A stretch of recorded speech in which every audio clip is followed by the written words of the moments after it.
Welcome everyone to Atheism 101. I'm your favorite bard, Korak the Bard, and today we're doing something a little different. Your favorite bard was tinkering with some AI imagery the other day, and while it's still not perfect, I think it accurately depicts what it would look like if the subject of our video today thought of himself as a superhero.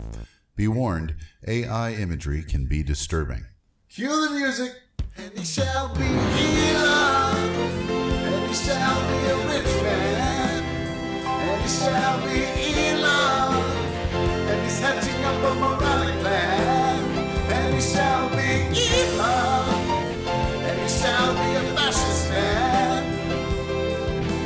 He shall be Elon.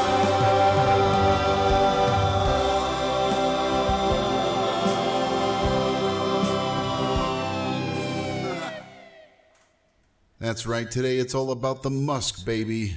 Normally I don't care about the comings and goings of rich douchebags, but this particular rich douchebag bought an entire social media company, nosedived it straight into the ground, and turned it into a cesspool for fascists and religious fundamentalists that love to throw around racist and ableist slurs. All the while, fine upstanding bards like myself regularly get suspended for using the really scary terms like cis.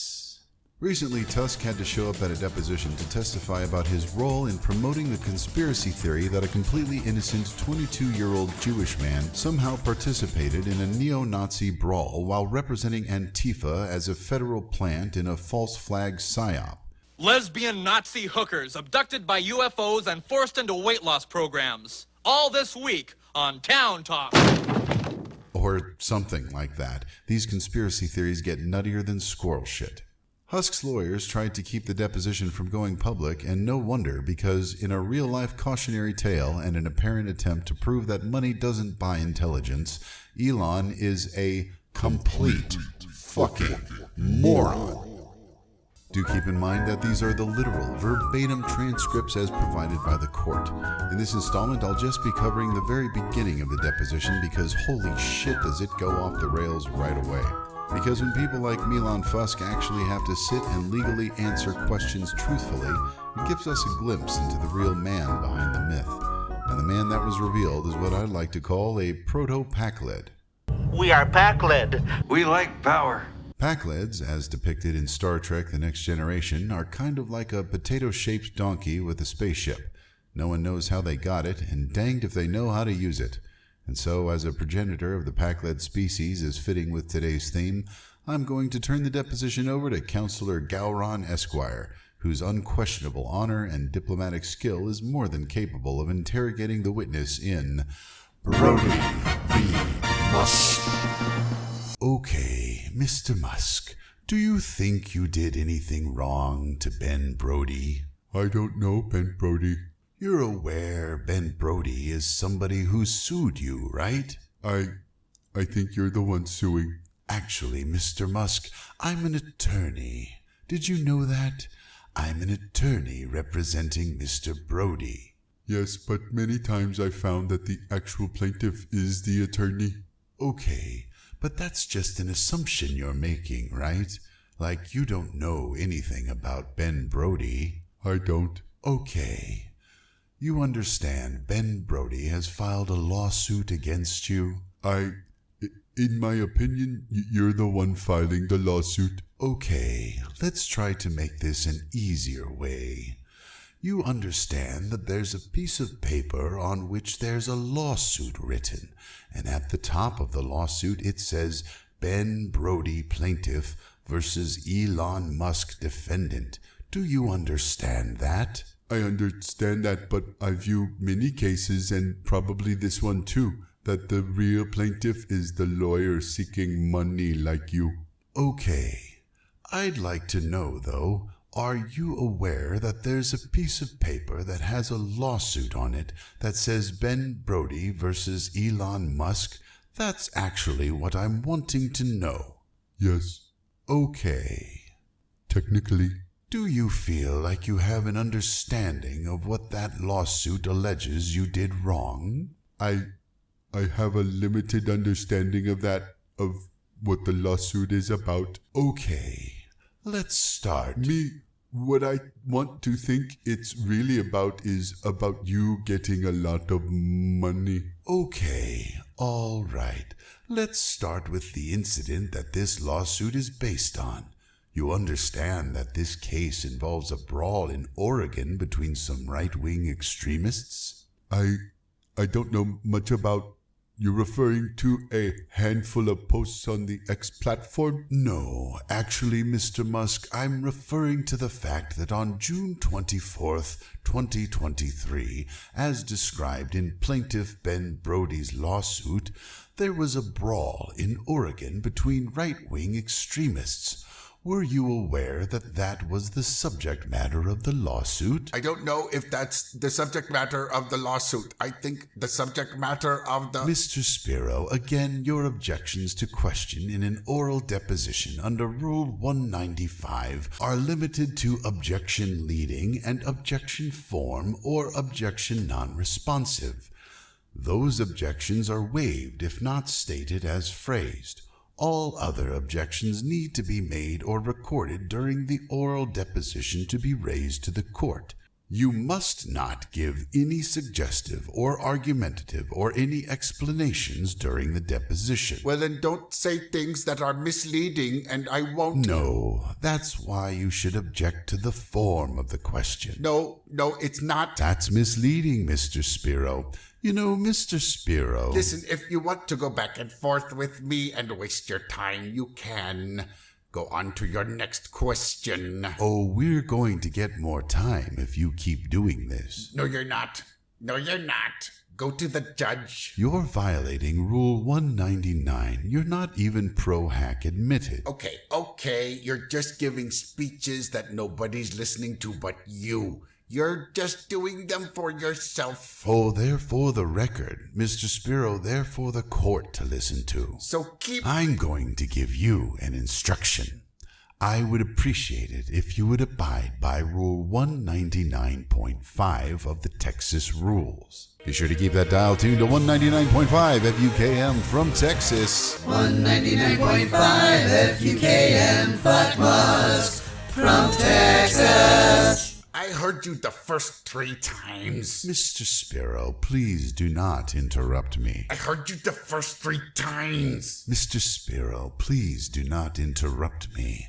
I'm asking you on the record to obey Rule 199.5. From Texas. If you continue to violate Rule 199.5, I will move for sanctions against you. So I please ask you to obey the rules in the remainder of this deposition.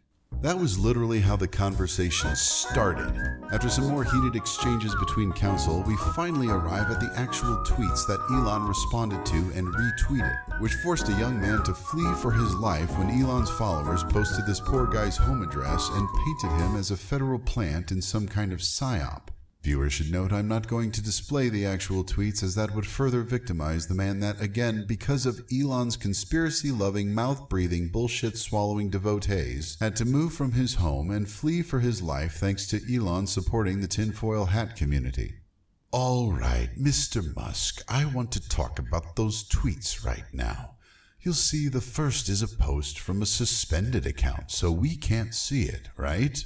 Correct. And then the second is your tweet, and you asked who were the unmasked individuals, right? Yes. And then an account called Accept Doge tells you, quote, here's one of them, end quote. Yes. Does that look right to you? Yes.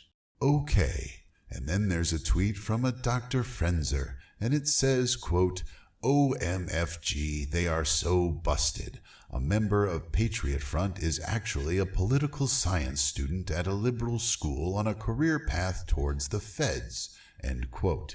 Do you see that? Yes.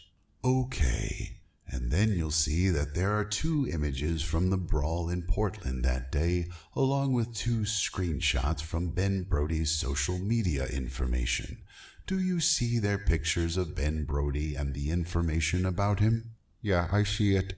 Okay, so now you see that we have pictures from the brawl as well as pictures showing and describing Ben Brody, correct? Yes. Okay. Your response to that we have, it just says, quote, very odd, end quote. Correct? Yes. Okay. This was the first time you became aware of this allegation about Ben Brody? I think so. Okay. On the quote tweet of Dr. Frenzer, we can see that it's part of a thread because it says, replying to Dr. Frenzer. Do you see where that is? Yes. Okay. And then do you see below the text it says, show more, right? Yes. Do you know if you clicked on the Dr. Frenzer tweet and read any of the other tweets in that thread? I don't recall doing so. And do you know if you clicked on Dr. Frenzer's profile to bring up their timeline and bio? Not that I recall. Okay.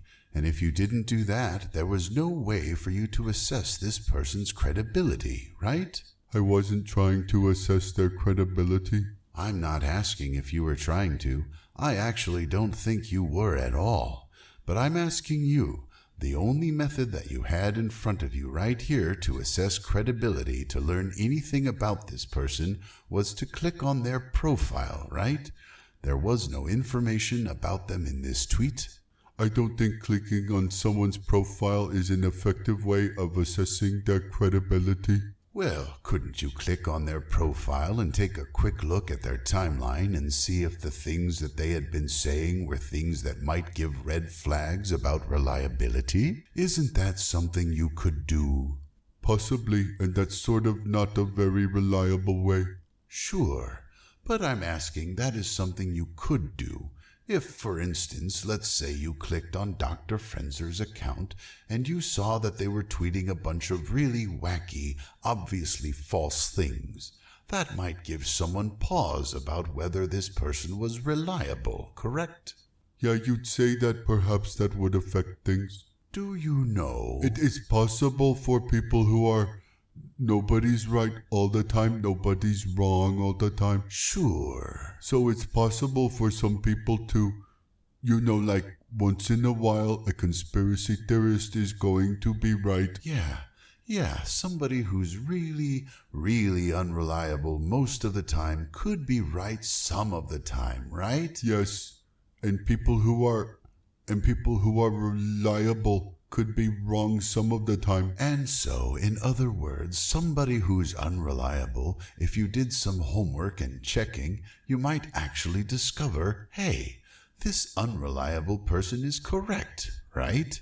Objection to form. I think everyone is wrong to some degree and everyone is right, usually right to some degree. Do you know? You've got to let him answer the questions. You're cutting him off at the end of every answer. Mr. Musk, do you have anything else you want to add? I was saying that even if somebody is wrong most of the time, they will still be right some of the time. And if somebody is right most of the time, they will be wrong some of the time. Agreed. You heard it here first, folks. If somebody is right most of the time, they will be wrong some of the time. And if an internet rando posts wild conspiracy theories, why would someone who owns a fleet of super yachts waste any time checking their profile to see if they're a crackpot? The deposition is a couple of hours long, and I'll be providing more highlights in the future. Sadly, the conversation doesn't get any more intellectually stimulating from there, but it's a hell of a hoot to laugh at, knowing that one of the wealthiest people in the world doesn't know how to behave in front of a judge. If you'd like to see the rest of my deposition deep dive, as well as damning exposés on my fundamentalist Christian opponents, feel free to stop by patreon.com/KorakTheBard. If you're less commitment-minded and more of a one-night stand type of person, throw your favorite bard just the tip at buymeacoffee.com/KorakTheBard. And I promise you that, unlike the poor massage therapist Elon promised a pony to for an old-fashioned rub and tug, you won't feel dirty afterwards. Until next time, this is your favorite bard, Korak the Bard, singing off with... And he shall be Elon, and he shall be a rich man, and he shall be